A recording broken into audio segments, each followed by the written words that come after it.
أيها الذين آمنوا ادخلوا في السلم كافة قال الله تبارك وتعالى في شان حبيبه إجلالا وإكراما إن الله وملائكته يصلون على النبي يا أيها الذين آمنوا صلوا عليه وسلموا تسليما اللهم صل على سيدنا حبيبنا مولانا محمد وعلى آله وصحبه أفضل صلواتك وعدد معلوماتك وبارك وسلم۔ اسٹیج پہ جلوہ فرما علماء کرام، مشائخ نظام، مداحان رسول صلی اللہ علیہ وسلم، سامعین محترم، عزیز بچوں، اللہ سبحانہ و تعالیٰ کا بہت بڑا احسان ہے، فضل و کرم ہے کہ اللہ رب العزت نے ہم کو نبی مکرم تاجدار حرم احمد مصطفیٰ محمد مصطفیٰ صلی اللہ علیہ وسلم کی امت بابرکت میں پیدا فرمایا ہے، اور آج الحمدللہ اس بابرکت پر رونق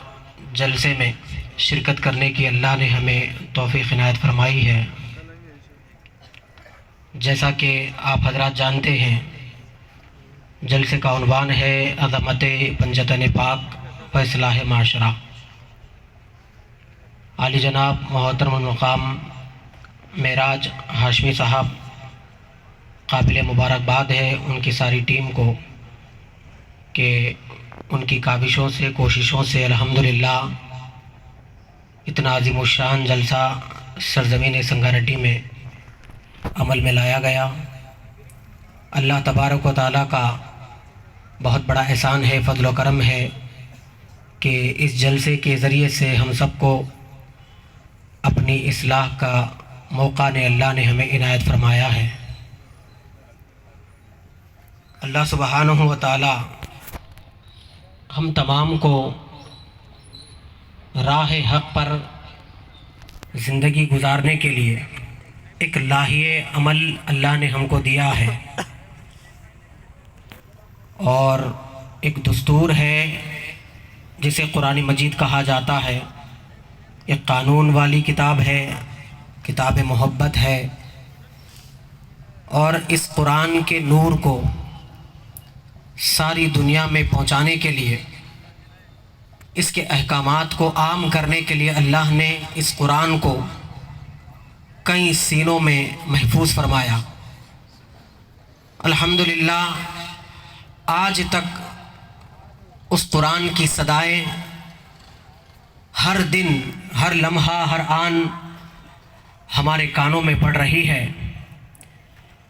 یہ اور بات ہے کہ کوئی اس کی آواز کو سن کر لبیک کہتا ہے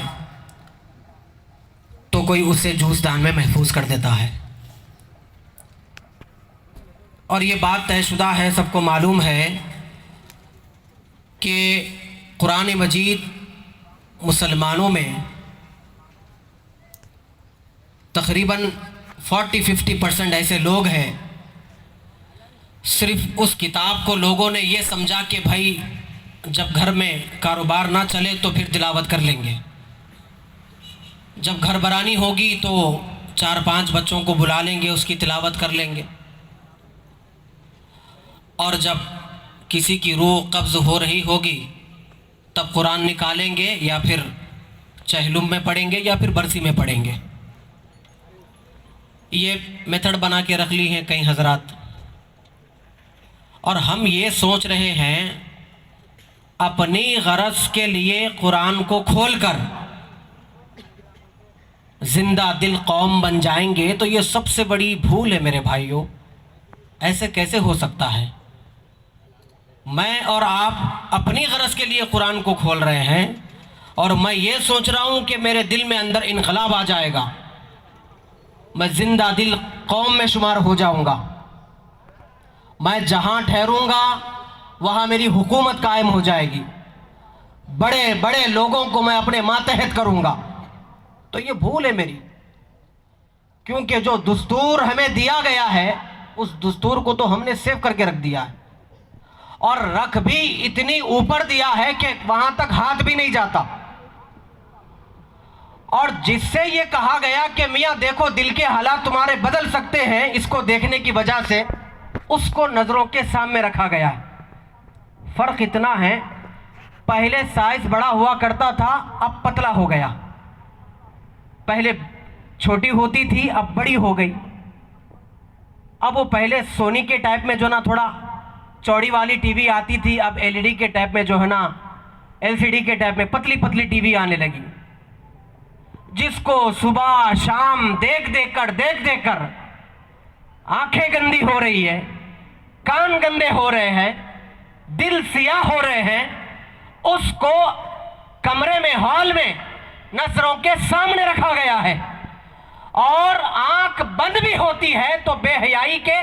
مناظر دیکھتے ہوئے بند ہوتی ہے، اور آنکھ کھل بھی رہی ہے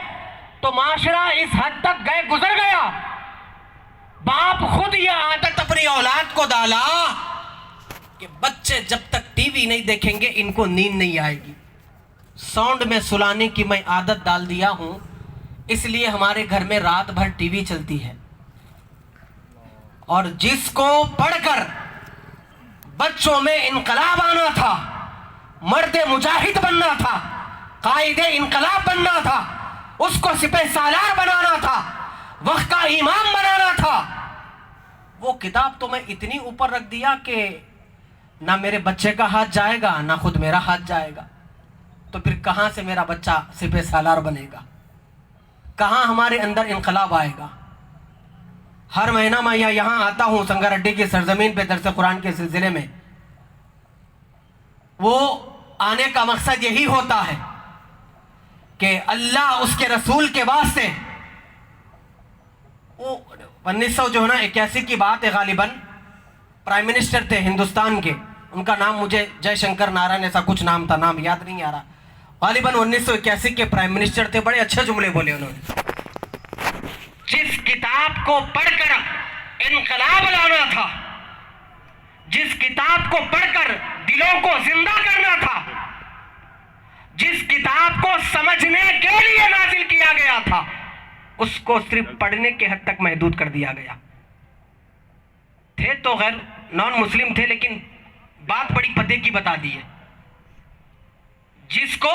سمجھنے کے لیے نازل کیا گیا اس کو صرف پڑھنے کے لیے رکھا گیا ہے۔ اور سورہ فاتحہ ایسا سورہ ہے، کوئی بھی نماز میں پڑھتے ہیں، لیکن آپ 40-60% لوگوں کو دیکھیے کہ اس کا ترجمہ تک نہیں معلوم ہوتا، پوری زندگی